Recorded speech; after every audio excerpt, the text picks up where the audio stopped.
नमस्कार. आज आपण एका अशा विषयावर सविस्तर बोलणार आहोत, जो म्हणजे फक्त इतिहासाचं एक पान नाही. नाही, अजिबात नाही. तो विचारांना थेट हल्ला करणारा एक स्फोटक दस्तऐवज आहे. बरोबर.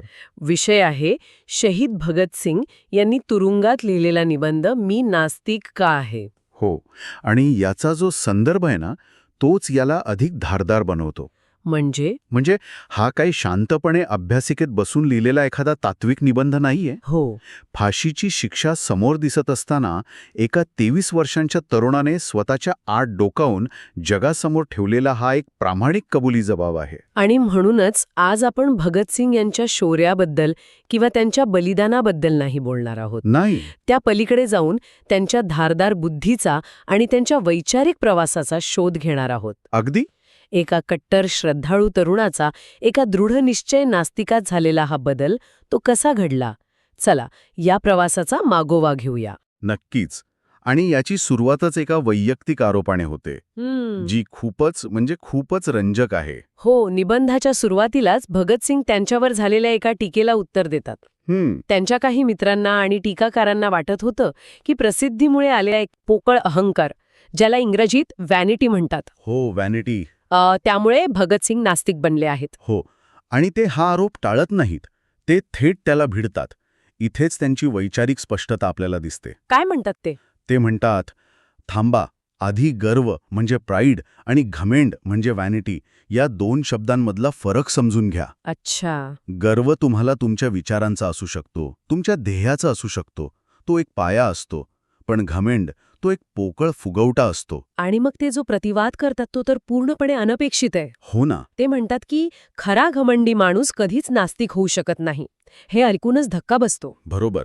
कारण आपण याच्या अगदी उलट विचार करतो. हो. पण त्यांचा तर्क इतका साधा आणि थेट आहे की तो आपल्याला विचार करायला भाग पाडतो. ते म्हणतात, विचार करा, एक कमालीचा अहंकारी घमंडी माणूस काय करेल. तो स्वतःला इतका मोठा समजेल की त्याला वाटेल माझ्यात काहीतरी दैवी शक्ती आहेत, मी देवाचा अवतार आहे. किंवा त्याचा अहंकार अजूनच वाढला तर तो स्वतःलाच देव घोषित करून टाकेल. म्हणजे दोन्ही परिस्थितीत तो देव ही संकल्पना मान्य करतोय. अगदी बरोबर. तो फक्त त्या व्यवस्थेत स्वतःला सर्वात वरच्या स्थानी पाहतोय. एक्झॅक्टली. याउलट खरा नास्तिक त्या देव नावाच्या संकल्पनेलाच मुळापासून नाकारतो. अच्छा. तो त्या संपूर्ण व्यवस्थेवरच प्रश्नचिन्ह उभं करतो. म्हणूनच भगतसिंग म्हणतात, घमेंड हे नास्तिकतेचं कारण असूच शकत नाही. खरंय. उलट ते आस्तिकतेचं एक विकृत, एक बिघडलेलं रूप असू शकतं. हाच विचार किती क्रांतिकारी आहे. म्हणजे घमेंडी माणूस नास्तिक होऊच शकत नाही हा विचारच किती वेगळा आहे. हो. पण मग प्रश्न उरतोच की जर अहंकार हे कारण नव्हतं तर मग एक कट्टर श्रद्धाळू तरुण या टोकाच्या निर्णयापर्यंत पोचला कसा. बरोबर. काहीतरी मोठं घडलं असणार, कारण ते नेहमीच असे नव्हते. बरोबर. अजिबात नाही. आणि हा प्रवासच या निबंधाचा आत्मा आहे.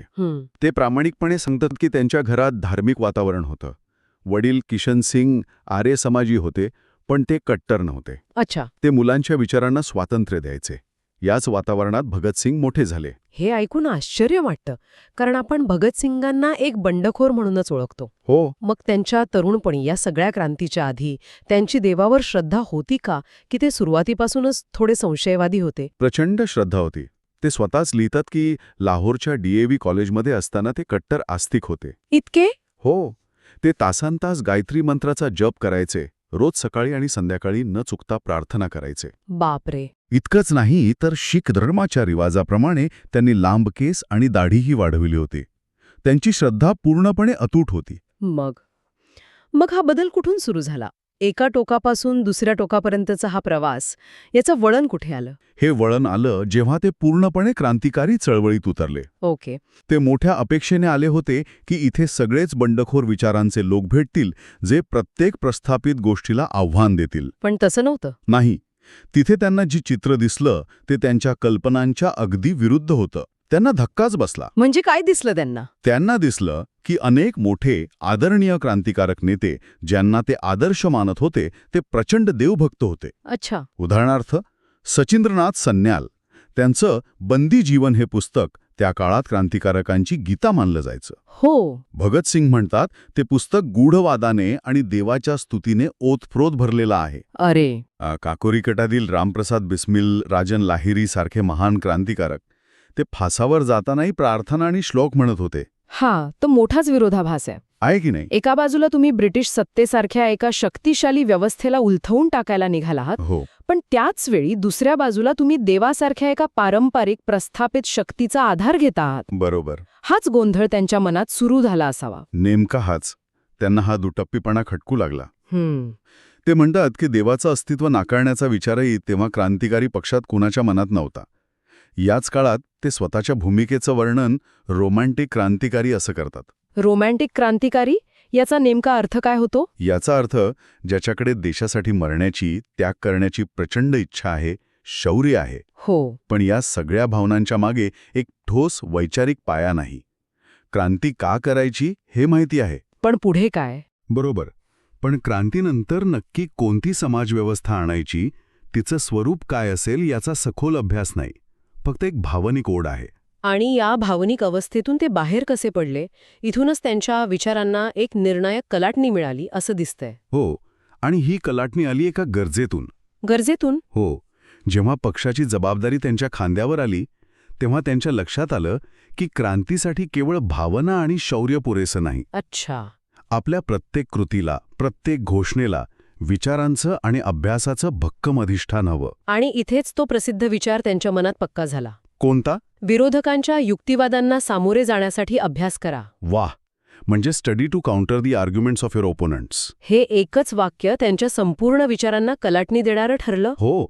ही केवळ एक घोषणा नव्हती, तर त्यांच्या क्रांतीचा खरा पाया होता. नक्कीच. त्यांना हे कळून चुकलं की जर आपल्याला क्रांती यशस्वी करायची असेल तर केवळ बॉम्ब बनवून किंवा गोळ्या झाडून चालणार नाही. त्यापेक्षाही महत्वाचं काहीतरी आहे. हो.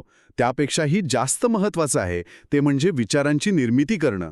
बॉम्ब का टाकला याचं तर्कशुद्ध उत्तर आपल्याकडे असायला हवं. आणि याच गरजेतून मग त्यांनी वाचन सुरू केलं. हो. त्यांनी Bakunin, Karl Marx, Lenin, Trotsky यांसारख्या विचारवंतांना वाचायला सुरुवात केली. आणि इथेच त्यांच्यासमोर विचारांचं एक नवं जग उघडं झालं असणार. अगदी. या सगळ्या विचारवंतांमध्ये त्यांना एक समान आणि अतिशय महत्वाचा धागा सापडला. तो कोणता? ते सर्व नास्तिक होते. अच्छा. या वाचनाने त्यांच्या विचारांमधला गूढवाद आणि अंधश्रद्धा ते पूर्णपणे गळून पडलं. आणि त्याची जागा? त्याची जागा वास्तववादाने घेतली. ते लिहितात, no more mysticism, no more blind faith. Now realism was our mode of thinking. म्हणजे पूर्णपणे विचारांमध्ये बदल झाला. हो. त्यांना मार्क्सचा धर्म ही आफूची गोळी आहे हा विचार आणि बाकुनिनचा जर देव अस्तित्वात असेल तर माणसाला गुलाम व्हावे लागेल हा विचार खोलवर पटला. म्हणजे देवाचं अस्तित्व नाकारणं ही केवळ एक वैयक्तिक पसंती नव्हती. नाही. तर एका शोषणमुक्त समाजाच्या निर्मितीसाठी ती एक आवश्यक वैचारिक पायरी आहे हे त्यांना जाणवलं. नेमका हाच मुद्दा.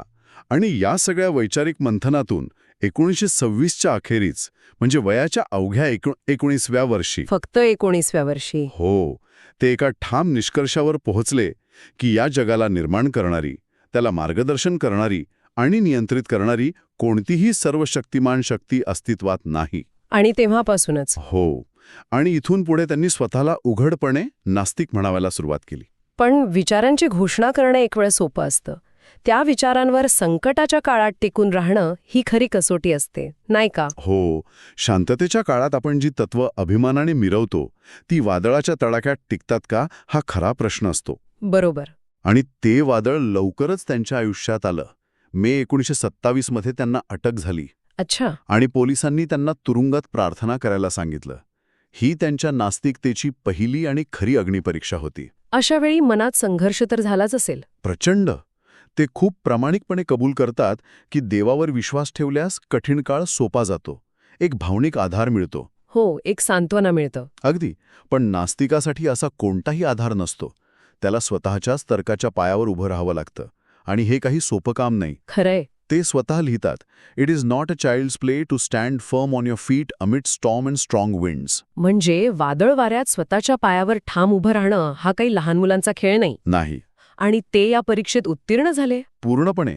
त्या एका महिन्याच्या तुरुंगवासात प्रचंड मानसिक दबावाखाली असतानाही त्यांनी प्रार्थना करण्याचं ढोंग सुद्धा केलं नाही. कमाल आहे. इथे त्यांचा नास्तिकवाद हा केवळ एक बौद्धिक विचार राहत नाही, तो त्यांच्या चारित्र्याचा, त्यांच्या अस्तित्वाचा एक अविभाज्य भाग बनतो. तो संकटाच्या आगीत तावून सुलाखून निघालेलं सत्य बनतो. अगदी बरोबर. या वैयक्तिक प्रवासातून त्यांचा पाया किती मजबूत होता हे दिसतं. आता याच भक्कम पायावर उभं राहून ते थेट तात्विक प्रश्नांना हात घालतात. हो. ते आस्तिकांसमोर नेमके कोणते प्रश्न ठेवतात? इथे ते थेट युक्तिवादाच्या मैदानात उतरतात आणि त्यांचा पहिला आणि सर्वात मोठा प्रश्न आहे, ज्याला तत्वज्ञानात द प्रॉब्लेम ऑफ इव्हिल म्हणतात. तो काय आहे? तो प्रश्न आहे, जर देव सर्वशक्तिमान, सर्वज्ञ आणि परमदयाळू आहे, तर त्याने दुःख, वेदना आणि त्रासांनी भरलेलं हे जग निर्माणच का केलं, जिथे एकही व्यक्ती पूर्णपणे सुखी नाही? हा तर तोच सनातन प्रश्न आहे जो हजारो वर्षांपासून विचारवंतांना सतावत आलाय. हो. आणि भगतसिंग तो अत्यंत प्रभावीपणे मांडतात. ते नीरो आणि चंगेझखान यांची उदाहरणं देतात. अच्छा. ते म्हणतात, नीरोने फक्त एक शहर जाळलं, चंगेझखानने काही हजार लोकांची कत्तल केली आणि आपण त्यांना इतिहासातील सर्वात क्रूर व्यक्ती मानतो. हो. मग जो देव दररोज, दर क्षणी लाखो लोकांना आजाराने, भुकेने, अपघाताने मरताना पाहतो आणि काहीच करत नाही, त्याला काय म्हणायचं? तो या क्रूर शासकांपेक्षाही मोठा क्रूर नाही का? पण यावर एक पारंपरिक उत्तर नेहमी दिलं जातं की हे सगळं माणसाच्या कर्माचं फळ आहे. बरोबर. देव पीडितांना भविष्यात किंवा पुढच्या जन्मात बक्षीस देतो आणि दुष्टांना शिक्षा. या कर्मसिद्धांतावर भगतसिंग कसं प्रत्युत्तर देतात? आणि इथे भगतसिंग एक अत्यंत स्फोटक विचार मांडतात, जो केवळ देवाच्या अस्तित्वावर नाही, तर थेट समाजव्यवस्थेच्या मुळावर घाव घालतो. म्हणजे ते हा कर्माचा आणि पुनर्जन्माचा सिद्धांत पूर्णपणे नाकारतात. ते विचारतात, जन्मतः गरीब असणं हे जर पाप किंवा शिक्षा असेल, तर मग शोषक वर्गात जन्म घेणं हे पुण्य कसं? अरे वा, इथे तर ते थेट सामाजिक विषमतेच्या प्रश्नाला हात घालत आहेत. अगदी. ते म्हणतात की कर्म, पुनर्जन्म या कल्पना म्हणजे केवळ अध्यात्म नाही, तर ते एक पॉलिटिकल टूल आहे. राजकीय साधन. हो. एका हुशार, सत्ताधारी, विशेषाधिकार असलेल्या वर्गाने म्हणजे प्रिव्हिलेज क्लासेसने बहुसंख्य शोषित लोकांना शांत ठेवण्यासाठी तयार केलेले हे एक प्रभावी शस्त्र आहे. कसं काय? या सिद्धांतामुळे शोषित व्यक्ती स्वतःच्या परिस्थितीला नशिबाचा किंवा पूर्वजन्मीच्या कर्माचा भाग समजून बंड करत नाही, ती शांत राहते. अच्छा. भगतसिंग याला धर्मोपदेशक आणि सत्ताधारी यांच्यातील एक अपवित्र युती म्हणजे अनहोली अलायन्स म्हणतात. म्हणजे ते फक्त देवाचं अस्तित्व नाकारत नाहीत, तर देवाच्या नावावर चालणाऱ्या संपूर्ण सामाजिक आणि राजकीय शोषण व्यवस्थेलाच आव्हान देत आहेत. बरोबर. त्यांचा नास्तिकवाद हा केवळ एक तात्विक मुद्दा नाही, तो एक राजकीय कृती आहे. त्यांच्या मते देव ही कल्पना माणसाने आपल्या दुर्बलतेतून आणि असहाय्यतेतून निर्माण केली आहे. म्हणजे एक आधार म्हणून. हो. जेव्हा माणूस निसर्गापुढे, संकटांपुढे हतबल होतो, तेव्हा त्याला धीर देण्यासाठी तो एका काल्पनिक शक्तीचा आधार घेतो. पण यामुळे होतं काय होतं की माणूस परिस्थिती बदलण्यासाठी प्रयत्न करण्याऐवजी प्रार्थना करत बसतो आणि यामुळे समाजाची प्रगती थांबते. ते म्हणतात, कोणताही भव्य शेवट नसलेला संघर्षाचा हा छोटा जीवनकाळ हेच माझं बक्षीस असेल. वा. म्हणजे तो संघर्षच, ते ध्येयच त्यांचं बक्षीस होतं. कोणताही स्वार्थ न ठेवता केवळ मानवतेच्या स्वातंत्र्यासाठी निस्वार्थपणे जीवन समर्पित करणं, यातच त्यांना आनंद होता. आणि मग ते त्या निबंधाचा शेवट त्या एका जबरदस्त वाक्याने करतात, म्हणजे त्यांच्या संपूर्ण व्यक्तिमत्वाला साजेसा आहे. हो. ते वाचकांना आणि मित्रांना उद्देशून म्हणतात, जर या विचारसरणीला, या आत्मनिर्भरतेला तुम्ही अहंकार म्हणणार असाल, तर हो, मी अहंकारी आहे. ते कबूल करतात. हो. ते कबूल करतात की लोक याला अहंकार म्हणू शकतात, पण त्यांचा हा विश्वास अभ्यासातून, तर्कातून आणि अनुभवातून आलाय. आणि जर या वैचारिक स्वावलंबनाला जग अहंकार म्हणणार असेल, तर तो अहंकार स्वीकारायला ते अभिमानाने तयार आहेत. कमाल आहे.